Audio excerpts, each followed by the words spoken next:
अस्सलाम वालेकुम friends, this is Zia Mughal. Welcome to my YouTube channel the gardening hub. उम्मीद करता हूँ आप सब खैरियत से होंगे। तो आज की वीडियो में मैं आपको थोड़ा सा मोटिवेट करने की कोशिश करूँगा। तो आए अपनी वीडियो स्टार्ट करते हैं। जी तो दोस्तों, काफ़ी लोग कमेंट करते हैं या काफ़ी लोगों की शिकायत होती है कि जी आप जब हम प्लांट्स नर्सरी से घर पे लेके जाते हैं तो वो बिल्कुल हेल्दी होते हैं और उनके ऊपर फ्लावरिंग भी हो रही होती है, उनकी ग्रोथ भी अच्छे से चल रही होती है। और जैसे ही हम घर पे लेके जाते हैं तो वो बिल्कुल मुरझाना शुरू हो जाते हैं, उनके लीव्स जो हैं वो गिरना स्टार्ट हो जाते हैं और देखते ही देखते हमारे प्लांट्स जो हैं वो मर जाते हैं। तो उनकी रीज़न क्या है, उनकी रीज़न भी मैंने आपको एक वीडियो में बताई हुई है। तो वो वीडियो भी मैं इंशाल्लाह कोशिश करूँगा इस वीडियो के एंड पे पिन कर दूँ ताकि आपका कॉन्सेप्ट क्लियर हो जाए और आप लोगों को पता चल जाए कि नर्सरी से प्लांट लेते वक्त हम लोग क्या गलती करते हैं और हमने क्या गलती नहीं करनी। और दूसरी बात ये कि जब हम प्लांट्स नर्सरी से घर लेके जाते हैं तो एक प्रोसेस होता है जिससे हमें अपने प्लांट्स को गुजारना लाजमी होता है। तो कुछ नर्सरीज़ वाले प्लांट्स को अच्छे से रेडी करके रखते हैं और हमें उस प्रोसेस से गुजारने की ज़रूरत नहीं पड़ती, लेकिन ज़्यादातर नर्सरीज़ वाले ताज़ा माल लाते हैं पीछे से और उसे सेल कर देते हैं।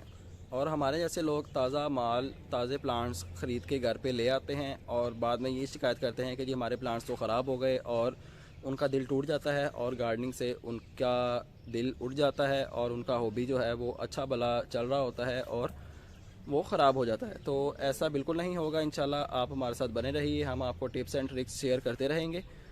अगर आप हमारे चैनल पर नए हैं तो चैनल को सब्सक्राइब लाजमी कर लें और बेल आइकन भी प्रेस कर लें। तो इसके ऊपर भी मैंने ऑलरेडी वीडियो एक बना के शेयर की हुई है कि आपको ताज़े माल का पता किस तरह चलेगा। आपको ताज़े माल का पता इस तरह चलेगा कि उसकी जड़ें जो हैं वो नीचे से आपको विजिबल होंगी। विजिबल जिस प्लांट की जड़ें हों तो आपने समझ लेना है कि ये ताज़ा प्लांट है, अभी इसको ज़मीन से उखाड़ कर लाया गया है नर्सरी में। अगर आप उसको बाय कर लेते हैं तो आपने घर जाके उसको प्लांट्स के सेंटर में रखना है जब तक कि हमारा प्लांट स्टेबल नहीं हो जाता। 10 से 15 दिन वो लेगा आपका प्लांट, वो स्टेबल हो जाएगा। अगर तो वो पत्ते गिरा देता है तो कोई मसले वाली बात नहीं, दोबारा से उसके नए पत्ते आ जाएंगे, देन आपका प्लांट स्टेबल हो जाएगा और ग्रोथ करने के काबिल होगा। तो उससे पहले आप कोशिश करें कि उसको प्लांट्स के सेंटर में शेडी एरिया में रखें और उसको टाइम टू टाइम पानी का शावर करें ताकि आपका प्लांट मरे नहीं और आपका हॉबी अच्छे से चलता रहे। और दूसरी बात, जब हम सर्दियों में अपने प्लांट्स लेके आते हैं गुलाब के इंग्लिश गुलाब जो होता है हमारा, डिफरेंट कलर्स वाले गुलाब, तो वो हम लेके आते हैं गाची के अंदर।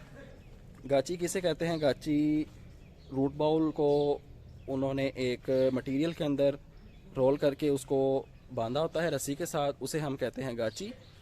तो वो हम प्लांट्स घर पे ले आते हैं, या नर्सरी वाले को ही कहते हैं कि यार हमें ये प्लांट जो है वो पॉट में लगा दो, वो हमें पॉट में लगा देता है प्लांट। हम प्लांट घर पे ले आते हैं और हमारा प्लांट देखते ही देखते मर जाता है। तो उसकी मेन रीज़न यही होती है कि वो प्लांट हमारा होता है ताज़ा प्लांट।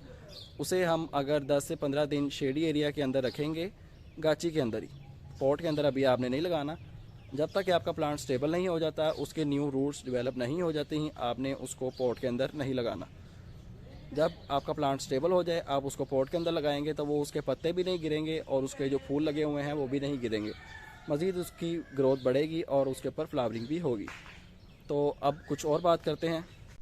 अगर आप सीडलिंग करते हैं और आप फेल हो जाते हैं मेरी तरह, तो आपने घबराना बिल्कुल नहीं है। आपने ट्राई करना है जब तक कि आप सक्सेसफुल नहीं हो जाते। अगर आप कटिंग लगाते हैं और आप फेल हो जाते हैं मेरी तरह, तो आपने फिर भी घबराना नहीं है, आपने ट्राई करते रहना है, इवन कि आप इंशाल्लाह एक दिन कामयाब ज़रूर हो जाएंगे। कटिंग्स लगाने के तरीका मैंने आपको बताया हुआ है काफ़ी बार, और सीडलिंग करने का तरीका भी मैंने आपको काफ़ी बार बताया हुआ है।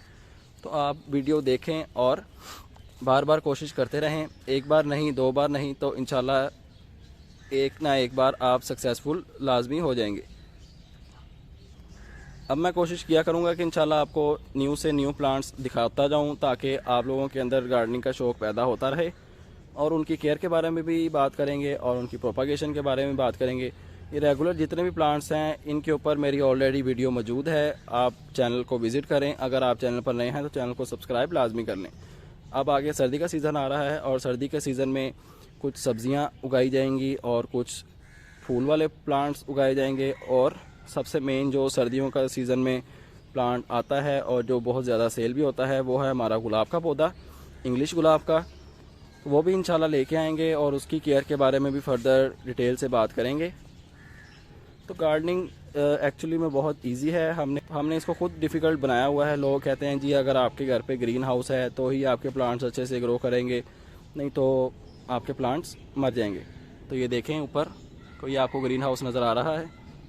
ऐसे ही हमारे प्लांट्स पड़े हुए हैं। बस कुछ ट्रिक्स होती हैं प्लांट को ग्रो करने की, तो उन ट्रिक्स के ऊपर अमल करेंगे तो आपके प्लांट्स भी इंशाल्लाह ऐसे ही ग्रोथ करते रहेंगे।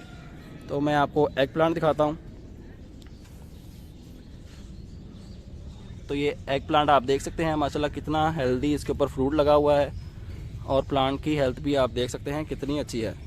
तो कोई हमने एक्स्ट्रा खाद, एक्स्ट्रा केमिकल यूज़ नहीं किया, बस वही जो करना चाहिए जो मैं आपको बताता हूँ, DAP, NPK और गाय का गोबर और पत्तों की खाद, यही इनका बस आपको यूज़ आना चाहिए। किस तरह करना है और कितना करना है और कब करना है, बस ये कुछ बातें होती हैं जिनके ऊपर आप अगर अच्छे से अमल करेंगे तो आपके प्लांट्स भी अच्छे से ग्रो करेंगे और उनके ऊपर फ्लावर्स भी लगेंगे और फ्रूट भी लगेगा।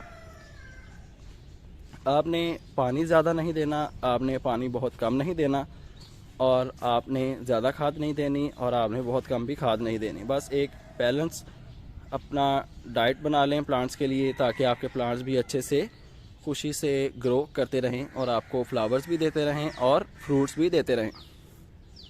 जी तो दोस्तों, मैंने आपके साथ काफ़ी ज़्यादा बातें कर ली हैं, और एंड पे भी मैं आपको यही कहूँगा कि ये बहुत अच्छा हॉबी है, और सबसे ज़्यादा फ़ायदा हमें प्लांट्स ये देते हैं कि हमारे लिए ऑक्सीजन प्रोवाइड करते हैं, कार्बन डाइऑक्साइड सक करते हैं और हमारे लिए ऑक्सीजन प्रोवाइड करते हैं, जो कि हमें ज़िंदा रहने के लिए चाहिए है।